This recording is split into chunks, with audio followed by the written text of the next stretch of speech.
Today I am going to show my science model.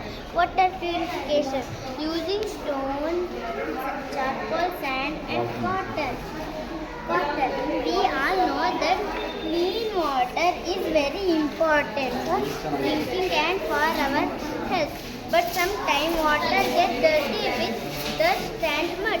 To clean the water, I used 4 cups. In the first cup, I poured in the taste of the big dirty and leaves.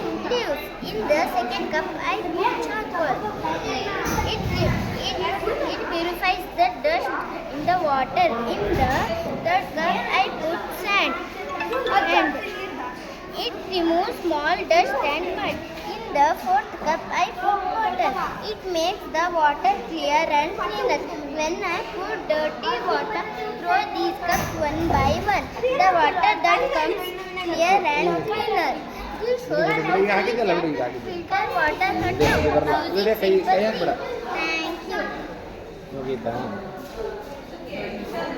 ನೀರು ಹಾಕ್ಲಿಲ್ಲ ಮೊನ್ನೆ